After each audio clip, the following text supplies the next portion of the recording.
Good afternoon. Let me just read one short, quick statement before we get started. We are deeply saddened by the loss of the passengers on Ethiopian Airlines Flight 409 in Beirut, Lebanon last night. Our thoughts and prayers go out to the families and friends of those who lost loved ones. The United States commends the government of Lebanon and the United Nations rescue workers in their immediate response and recovery effort. And with that, Ms. Lovin. The middle-class initiatives that the President and Vice President outlined today, would you expect that to be essentially the laundry list of new initiatives that we might see in the State of the Union, or will there be more sort of new announcements, new proposals that he plans to put forward on Wednesday? Well, as is my desire, I don't want to get too far ahead of the man who will make a speech on that in a couple of days. I think you will see a series of ideas that the President will outline that fall into a few different categories. How to get our economy back on a firmer foundation, and how do we create an atmosphere in the private sector that lends itself to more hiring. What do we do to put our government back on firmer footing with the middle class? And along with that, what ideas do we have for changing the way Washington works so that people in this country feel like the middle class is getting a fair shake as the special interests? For example, when he talks about jobs creation, as you mentioned, getting the private sector to hire, are those likely to be ideas that we haven't heard yet, or is he going to be, give more detail or just a push to the green job stuff or the small business tax? I think there'll be a series of things that the President will talk about. Jennifer, I just don't want to get too far ahead of where the President what the President will do and say on a number of things, including, to finish my list, the actions that will begin to recognize what many middle-class families are having to do each and every day, and that is make spending decisions based on their income, not on and ensuring that government is doing the same thing and getting ourselves back on a path to fiscal responsibility in the medium and the long term. The President will also spend some time talking about our efforts to combat terrorism and efforts that have been ongoing for the first year on foreign policy. And can you say definitively that the addition of David Plouffe to the sort of broader team is the last change or the only change you guys plan to make in the near future? I'm not aware of others. I will say this: I think David's the President asking him to give some extra time, I think might have been a tad overwritten, in the sense of this is not him taking over every campaign in 2010, meeting David Plouffe. This is not. This is about him working internally on strategy with the folks that are already here. I think you heard David Axelrod say this yesterday, that there's a game that gets played a lot in this town that calls for the ritual sacrifice of someone or some group of people. Sacrifice, but bringing in other people. Yeah, I know of no other personnel changes. Yes, sir. The administration has made clear in recent days that despite the increasingly rancorous debate over Bernanke's confirmation for a second term as Fed chairman, that it expects that he will, in fact, be reconfirmed. But the Fed has two key missions: promoting full employment and keeping prices in check. Given that the jobless rate has risen to 10%, does the President think Bernanke has done a good job in meeting the Fed's mandate on jobs? Well, look, the President took into account a lot of tasks that the Fed does. Obviously, the tools that it has on monetary policy, given interest rates, their options are not great.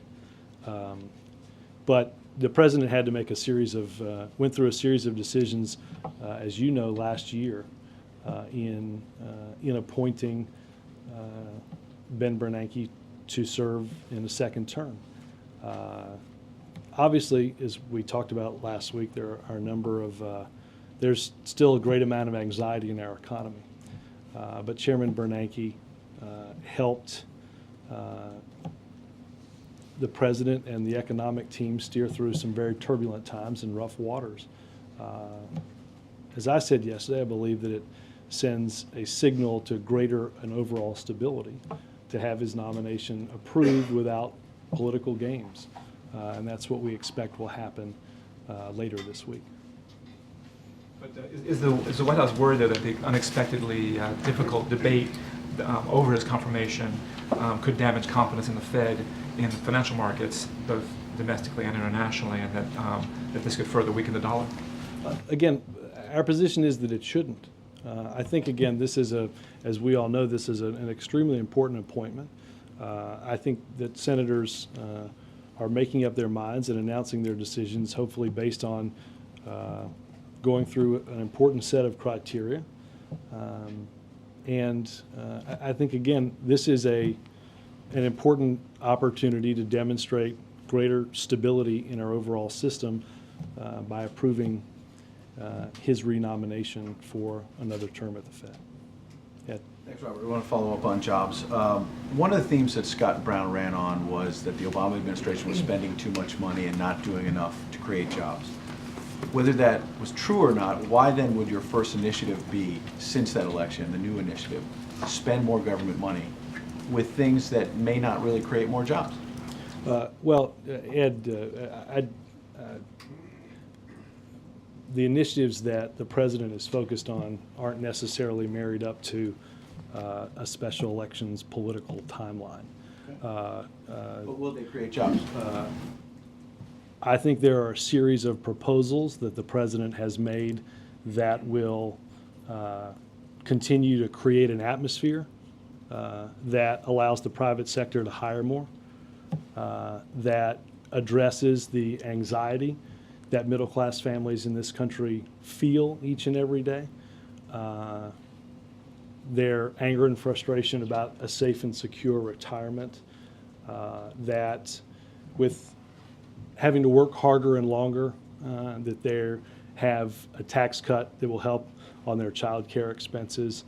I think all of that goes to the type of economic anxiety that people felt in this country last week, last year. But Ed, as I've described here, this is something that they have felt for many years. Feeling like their jobs weren't secure. Again, feeling like they were working longer and harder for less money. Feeling like they didn't have the type of security that they needed. Healthcare fits into that. Energy prices fits into that. I think there's a tendency to silo different things or put issues in different silos when in fact the anxiety that is felt in this country around a weak economy manifests itself in many, many ways. So is the president's role now partly to deal with the anxiety of the middle class, but not necessarily create jobs? Because child care, student loan relief, it could be helpful to people, but how does that lead a small business to hire somebody? Well, the proposals that the president outlined in December lead small businesses to become to be in a position to hire more people. The president, what the president outlined today was, if you're trying to figure out how you're going to go back to school so you can get that next job, we don't want you to be crushed by the burden of skyrocketing tuition payments, right? If you're having to work longer to pay the bills, we want to make sure that if you're in the middle class, you're getting help on your child care expenses. I can assure you there are people in Massachusetts and across the 50 states that struggle with those problems each and every day. That's part of that anxiety. But this isn't a new role for the president. Addressing that anxiety has been there since the day he walked into office. Can I just ask on the stimulus, Republicans have already jumped on the fact that yesterday you and two other officials gave what appeared to be three different answers on how many jobs were created or saved by the stimulus last year. David Axelrod said over 2 million jobs saved or created. You said 1.5 million.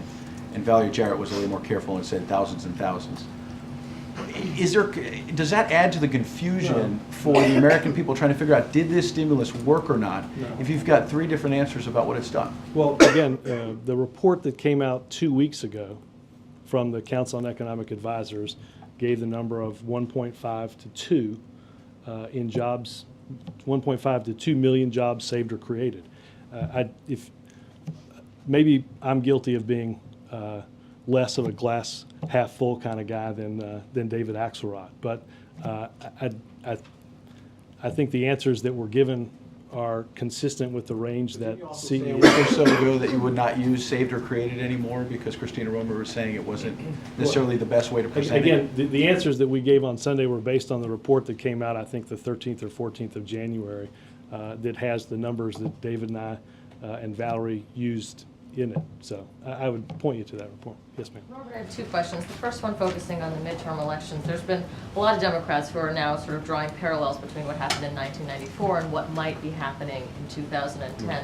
And Marion Barry is quoted in an article saying that the president said to one group behind the scenes that the difference between here and in 1994 was that you've got me. Did the president actually say that, and what does that mean? I've not talked to the president about that.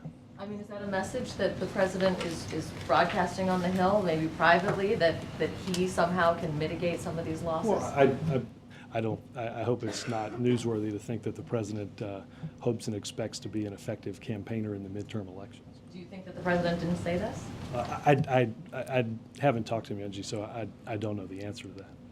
Moving on then to a Gallup poll that's out that says the president is the most polarizing, his approval ratings are the most polarizing of any president in their first year, that 88% of Democrats approve, but just 23% of Republicans agree with that. Why do you think that the president is received so differently by these two groups? I think we live in a very divided country. Wasn't he supposed to change that? And he's worked hard to try to do that. But again, as we've talked about here, Angie, you can't change the way Washington works if some people don't want to change the way this place works. So are you blaming Washington for that kind of public reception?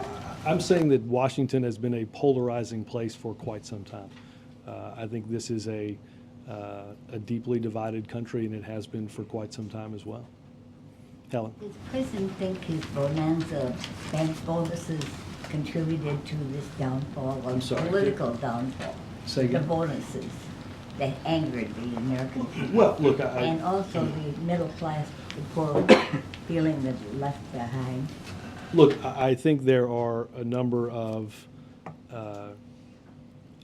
things that over the course of the past year or 2 years has led to a greater anger and frustration in the American public about the direction of our economy. There's no doubt that long before bonuses, I think the president has said and would say again that looking simply at the point at which we got to having to bail out a series of huge banks that took excessive risk, gambled away our money, and then expected us to prevent them from taking the economy over the cliff, caused an enormous amount of anxiety in this country. That the president said that nobody wanted to have to be in a position of doing that, understanding that the flip side of that was watching the economy go over the cliff. It was not a popular decision, but one that regrettably had to be done. I do think we are now in an environment, though, where, and we talked a little bit about this last week, in terms of financial reform and the president's proposal on Thursday about certain activities that banks could or couldn't be involved in. We have to create an environment through financial reform that never puts the taxpayer in the position again of, in essence, being held hostage to or held hostage by a bank like that. That's why we need rules of the road that are different from what we had in September of 2008 and before that created that environment. That's why we need different roles moving forward. I think that's why one of the things the president will spend quite a bit of time talking about in the State of the Union are those new rules, what he would find acceptable in that. Now, Ed, to build off of what you said, you may look at financial reform as not something that necessarily does or does not create jobs, but I think creating a framework of certainty on what the rules of the road are goes directly to both economic anxiety as well as that new foundation that the president has always spoken about that creates an atmosphere for hiring in this country. Can the banks be trusted to become more aware? Well, look, I think some people have taken steps to limit compensation. I think some have taken steps to change the way bonuses are awarded in terms of different types of compensation, Helen. But I don't think anybody here would say that all of their actions meet with a common sense test of what you would match that common sense test that most of us would give them each day about whether they understand what's going on in this country and understand the level of anxiety around their actions based on what the taxpayers had to do in ensuring that they didn't go over the edge with our economy. Chip? Can you shake them? I think that, again, through financial regulatory reform, we created an environment in which they're unable to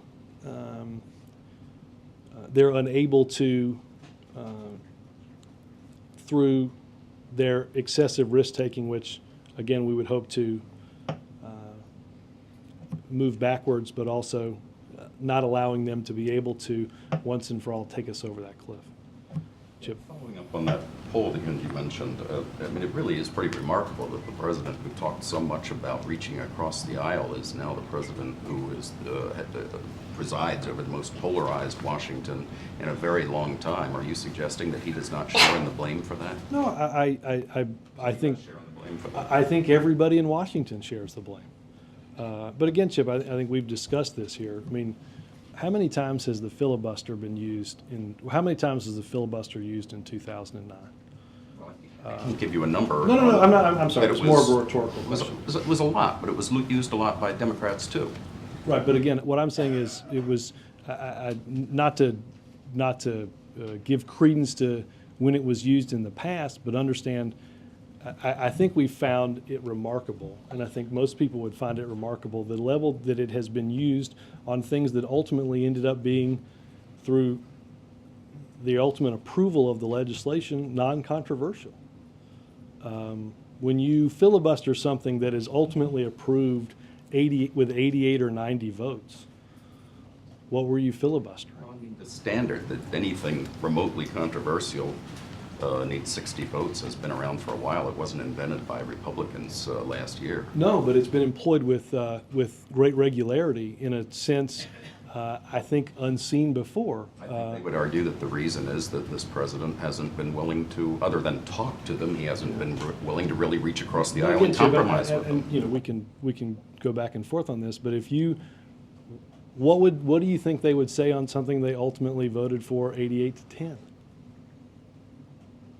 I mean, I think it's, you know, I think that in and of itself Version, is, though, because they weren't really trying to block it. That was just what? the 60 votes has just become standardized, and it had but I think pretty that much become standardized I would under say I think Democrats that goes too. to the gamesmanship that gets played in this town that people in that the people throughout this country are simply tired of watching.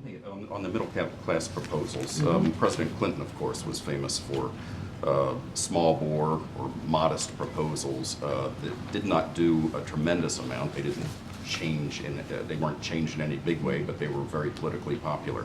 Is that what this is modeled after? No, this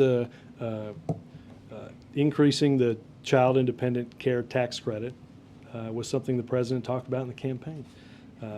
A system of automatic IRAs, increasing the savers credit for retirement savings are all things that the president talked about in his campaign. The first bill he ever introduced in the United States Senate had to do with college affordability. In that case, increasing Pell Grants. In this case, ensuring that somebody's not prevented from going to college because they simply can't afford it. And if they have to borrow money, as millions and millions of people do, that they don't find themselves on the other end of that, particularly in an economy where jobs are hard to come by, crushed by the overwhelming payments that have to come in paying that loan back. I think it's been a while since I was in college, but I think there's a 6-month period once you get out of college to when you start paying that loan back. That, at least that's my memory from my college days. I think a proposal that doesn't find a recent college graduate trying desperately to find a job, crushed by those payments, But it's certainly not on the order of magnitude of a healthcare reform bill that just completely changes a 1/6 of the economy. I mean, these are very modest steps here. It wasn't long ago he was talking Yeah, about, Chip, I don't, well, about dramatic change, and now he's talking about these little modest proposals. No, Chip, I think you'll hear the president talk about healthcare reform in the State of the Union, but, Chip, I don't think somebody struggling with high college costs and capping what they have to pay as part of their income so that they don't drown in those repayments, or, God forbid, decide on the front end, you know what, I can't afford this. I can't afford to borrow the money. If I borrow the money, I'll be crushed when I get out of college. Why don't I just not go? I think everybody would. I think there are thousands of studies. Can somebody just answer that? You mentioned Oh, healthcare. no, hold, but let me finish Sorry, my go point. ahead. That don't worry, it'll go to voicemail in a minute. Lynn. No, but I mean, how many thousands? Take a picture. How many thousands of studies do we have of over a lifetime what a college graduate makes versus somebody that didn't go to college? And if somebody makes that decision not to go to college because of the cost that they think they're going to struggle with both while they're in college and when they get out, they may be making a very short-term decision with very, very long-term ramifications for where they're going to end up. Not everybody can go to Europe and play basketball and then go to the NBA. Some people are going to have to, a lot of us are going to have to go to college to get a better job. And I think whether it is struggling with childcare because you have to work longer, whether it is capping the payments that you have to make when you borrow money to go to college, or providing a genuine sense of security in retirement is important for the American people. On healthcare, last week, and I'm paraphrasing, but I believe it's accurate to say that you said the president still wants to pass and believes he can pass something on the level with something as comprehensive and as comprehensive as the bills now pending before the House and the Senate. Does he still feel that way? Mm-hmm. He's not backing off one iota. No, I mean, I think, again, you can refer to what a number of us said yesterday on the shows. The problems that surrounded healthcare, the reason the president endeavored to reform a system that wasn't working for a lot of Americans was because crushing healthcare costs, skyrocketing premiums for small businesses, getting crushed budgetarily in the federal government. Those problems have existed for quite some time, and even after Massachusetts, they exist today. But the president himself said what he wants to do is coalesce around the most popular elements, and to say that he also wants to pass this massive comprehensive reform just seemed direct contradictions. No, Which does he want to do? I think the president believes that the circumstances that led him to undertake greater security for people in their health care costs, again, existed last year, last week, and this week. Savannah. I have a few unrelated questions this morning. On Bernanke, this morning Senator Gregg said on MSNBC that he thought Bernanke was being scapegoated by colleagues on both sides of the aisle, but that the president had fed that with this populist fervor. And I wonder whether the president takes any responsibility or if there's any concern that he's playing with fire when he whips up kind of this populist fervor that then Populist fervor based, on. just the anger at Wall Street, you know, they're paying themselves big fat bonuses, we want to tax them, we're going to get your money back, everybody's angry. Look, I don't think any of what you just said, the president would believe isn't true, and I don't think many of the American people would believe that. I mean, again, take for instance what the president has, the last two proposals the president has outlined. One, a fee on banks, many of them reporting big profits, paying back in full the money lent to them by the American people. I guess the question is, by stirring up anger at Wall Street, is there a downside to that No, for you in because terms I of got to something tell you, like this? I think in many ways, as we discussed and as I told Helen, I think that anger exists. That anger, I doubt many proposals that the president has made over the course of the past year have brought together the New York Times and the Wall Street Journal.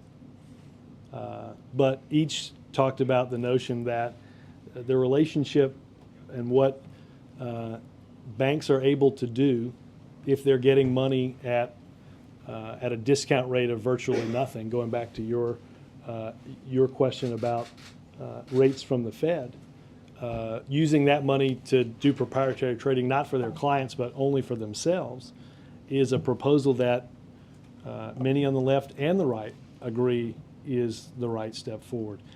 And again, all of this is built around, as I talked about last week and again today, the notion that we have to change those rules so that the American people never find themselves in a position of having to do in September and October of 2008 and in other times in 2009 in preventing excessive risk-taking from threatening the entire economy, something that the American taxpayers weren't involved in but are footing the bill for.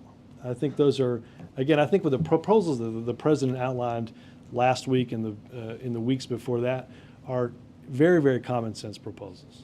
On the State of the Union, do you all view it as a reset of his message?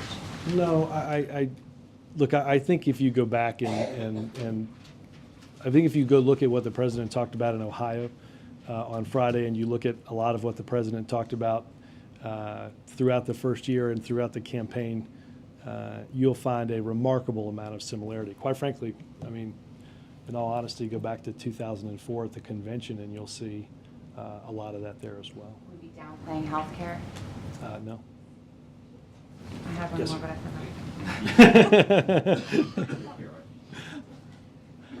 I'm sure they'll yield I you didn't time. remember it now, but Go ahead. You know what? We've had a lot of first row time here today. It's time to move on. Going back to the, I didn't say that. I didn't. I meant it was going back to unfair. your comments about Republican tactics, Robert, does the president see the State of the Union as an opportunity to extend an olive branch in any way, or to ask them to change their tactics? I think the president will, I do think the president will talk about, one, how we change the way Washington works, and also talk about the fact that there's no doubt we all have to work together. What do you mean by a change, but how it works? Well, again, I'm not going to get ahead of where the president is, but I think the president will talk about, Explain it? he will, in Do you some know how detail. many presidents have gone to Congress and made speeches with the theme, we have to change the way Washington works? 43, I guess.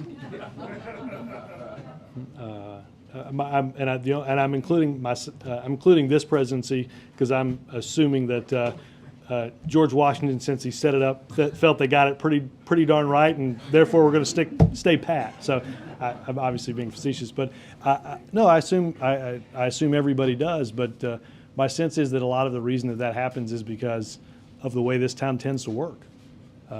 So I think it will bear mention again.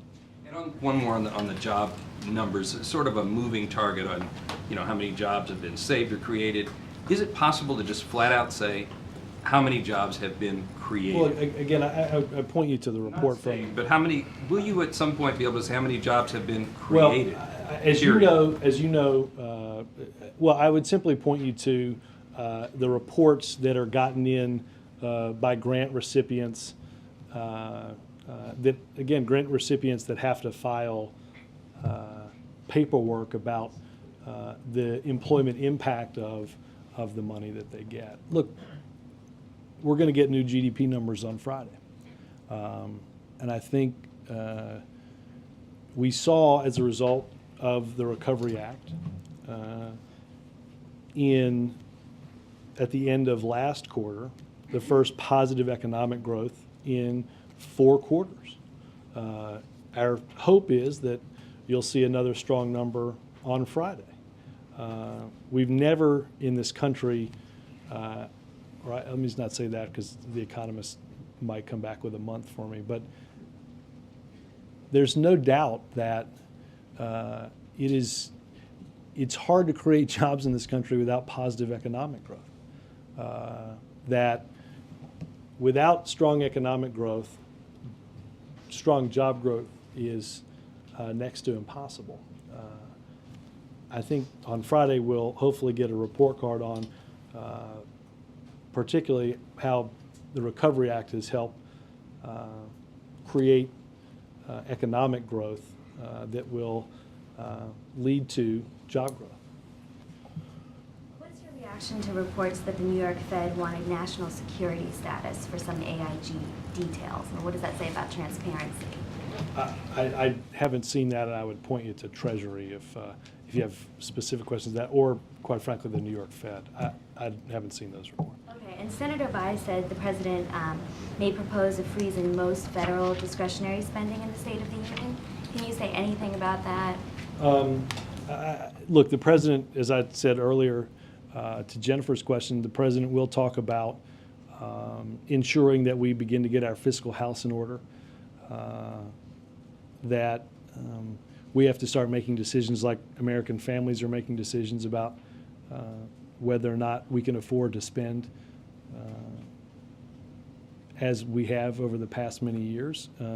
I don't want to get into the details of that right now from here, but suffice to say that will be part of the State of the Union, discussing fiscal responsibility. And has he reached out to Senator Kaufman at all now that we know that Beau Biden is not going to be running? I have not seen a call.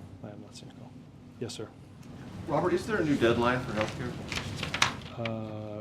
Not that I know of, no. Is there a way forward? The president has continued to talk to leaders in Congress about the best path forward, yes. Will he recommend one Wednesday? I would encourage you to tune in on Wednesday.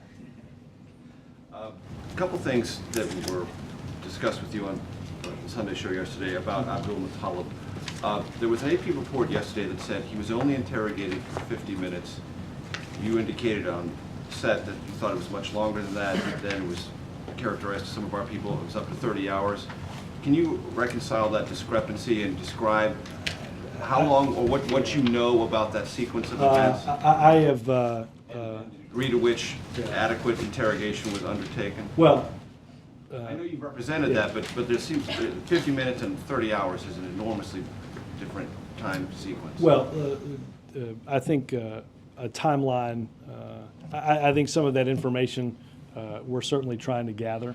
I would say this, Major, that as I've said before, and as I said, I think the first time I had a chance to answer questions on this topic coming back from the holidays, the FBI did have an opportunity to interrogate Mr. Abdul Muttalib, that they got intelligence, useful and actionable intelligence, that was then transmitted back to officials throughout the government. This was done by experienced FBI interrogators, and that's all I have on Is that. 50 minutes just wrong? That's one of the questions that I've asked somebody to pull up. Okay. And the Justice Department released talking about this timeline. It said the national security staff and the President's national security team were advised of the decision to try Abdul Muttalib as a civilian, not as an enemy combatant. Do you know who that went through, and did that go all the way to the President? Let me check with Ben on that. I don't. I did not see that part of what you were talking about. Okay. On the student loan, I may be very ignorant about this, but if you reduce the rate of payment, doesn't that make the loan over time more expensive for the student loan applicant? They'll have, I think they're doing a briefing. Accumulated interest and I things think they're like doing a that. briefing call on this with Jared in a few minutes that I would point you to. So that's not a problem. Ask Jared, and he'll go through the details of that. Yes, ma'am. Back on the question of changing the way Washington works, given how central that was to the campaign, why is he having to re-argue the case now? And is he going to do it in some kind of different way, or is this going back to the original argument he made during the campaign? I mean, he made this case. This is not a new idea for him. Right. I would posit that not all of those ideas have been heard and implemented. I think that's one of the, you'll hear him talk about reforming Washington. And he talked about it as a state senator. He worked on it as a U.S. senator, talked about it as a candidate, and we'll talk about it again as president. In the themes you described, healthcare wasn't one of the main ones. Is it just going to be tucked into some of the others? No, I think when you hear the speech, you won't have to lean forward to hear a discussion about healthcare. Yeah, I was giving broader themes, not a litany of issues. And is he going to do events around the State of the Union? What other outside the country, or around the country stuff might he do? Well, I know we're traveling to Florida the day after the State of the Union on Thursday, and I think the president speaks to the Republican House caucus, I believe, in Baltimore on Friday. Then there's travel, I think, the next week as well. I'm trying not to get ahead of what we've already announced, and I'm trying to go through my head what we have already announced. But if any of that seems new, then I'd like to be a senior administration official. Yes, sir. You're good. Yes, sir.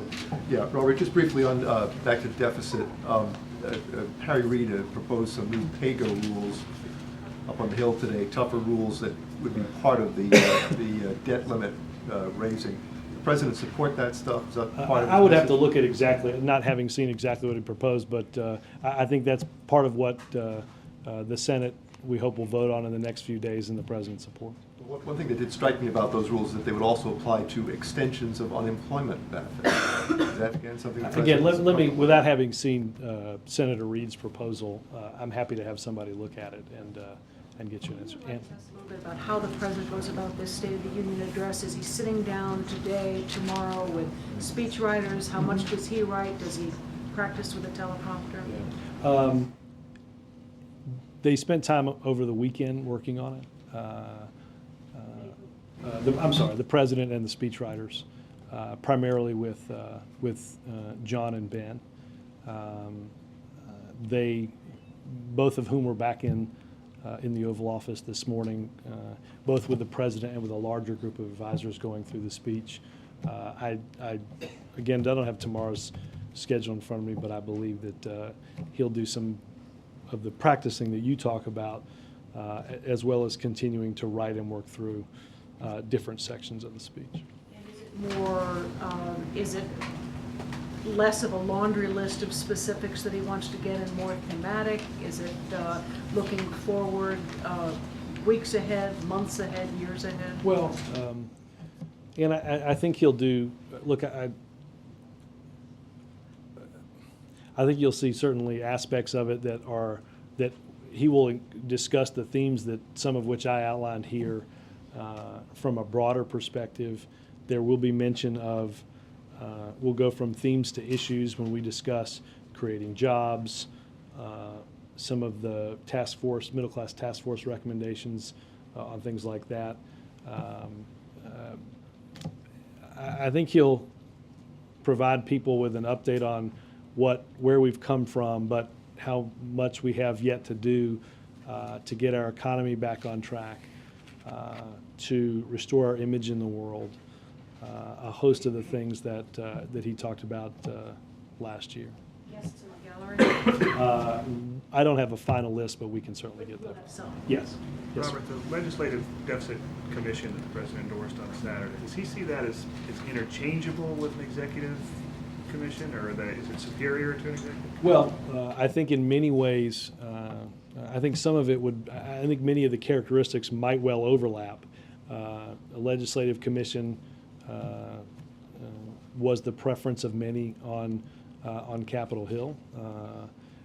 If that fails, then obviously other steps might be looked at in order to address what the president, again, what the president will discuss in terms of the medium and long-term problems that we have with our debts and our deficits. You say medium and long term. Do you mean after the recession?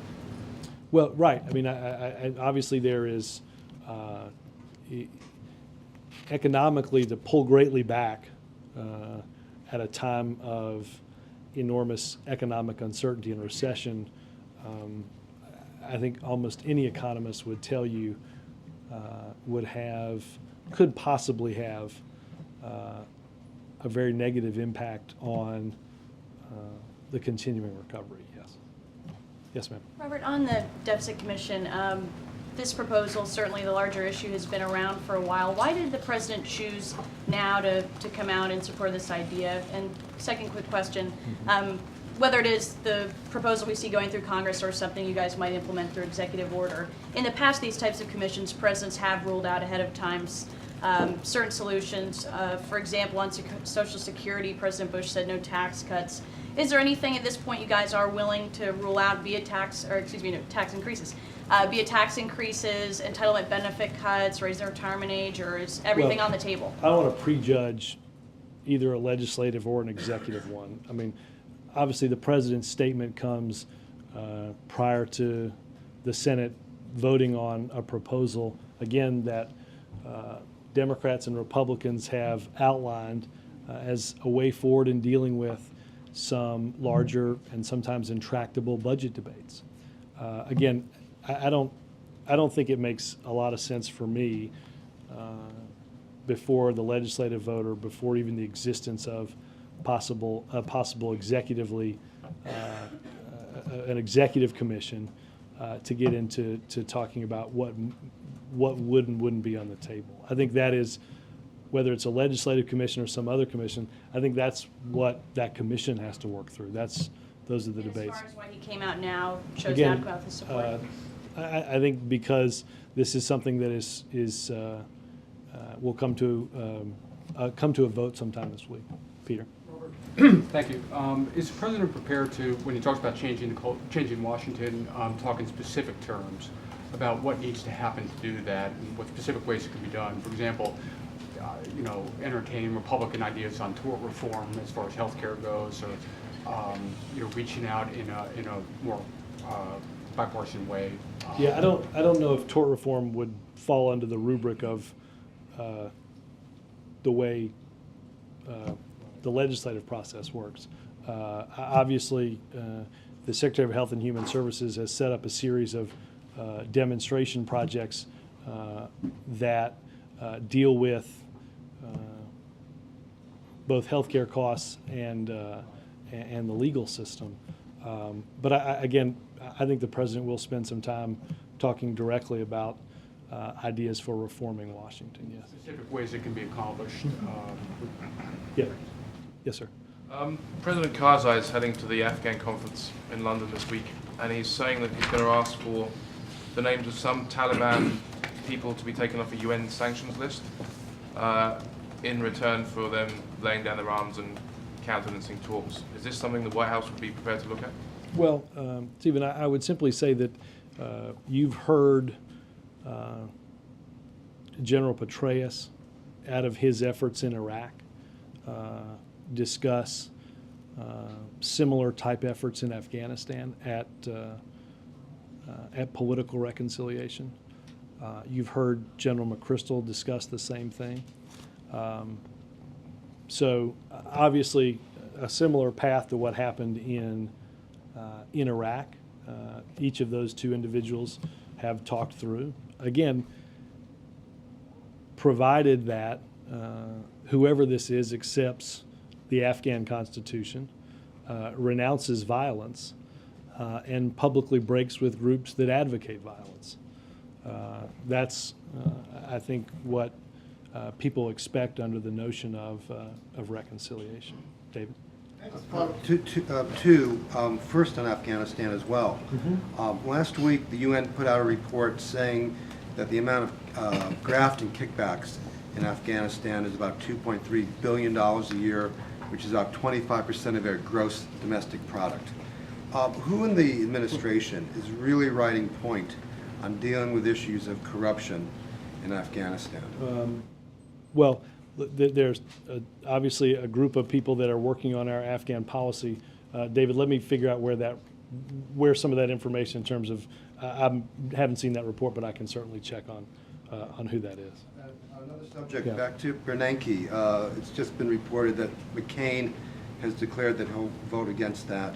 To be honest with you, I thought that he'd said that a while ago, so I don't know if he's made it official. Right. Okay, but when you have conservative Republicans and liberal Democrats who are announcing opposition, presumably from a populist perspective, at the same time that the White House is raising questions about Wall Street, do you fear that you're getting sort of putting out a mixed message? It looks like you're defending Bernanke while also trying to talk tough on these other issues, banking issues and such. Is it muddy? I don't believe it is. I think, as I said to Savannah, I think the proposal that the president has outlined over the past couple of weeks enjoy great support among the American people because they're very common sense policies in ensuring that taxpayers get their money back and that banks aren't allowed to engage in the type of behavior that we've seen contribute to an atmosphere of excessive risk. Look, David, I obviously haven't seen why Senator McCain said what he said. But I think the coalition that you mentioned, I think you could probably cobble together some type of message around a coalition of those also supporting him. So I wouldn't necessarily read into a ton of. What do you take from the opposition? I mean, is there a lesson that the White House is taking or learning? Well, look, Sam, as you heard me talk about certainly last week, that, and I think even I think you've seen this from people that both support and oppose Chairman Bernanke. There is still a frustration about where we are in this economy. The president, even in renominating him, shares some of that frustration as well. We saw in the back end of 2008, and we saw it again manifested in the jobs numbers and the growth numbers that we saw both in the first quarter of 2009, well, throughout the first quarter of 2009, both in monthly jobs numbers and in terms of economic growth, the sheer size of the economic hole that we were in. That's not to say that Chairman Bernanke didn't do a superb job in navigating those waters in 2009, and what the president believed was important to. Is that he didn't adequately or properly see the hole to begin with? Well, look, I think the president believes that Chairman Bernanke has done an extraordinary job in navigating a very difficult situation and deserved to be both renominated, approved for that renomination, and the White House believes that indeed will be the case. Thank you, Robert. Thanks, guys.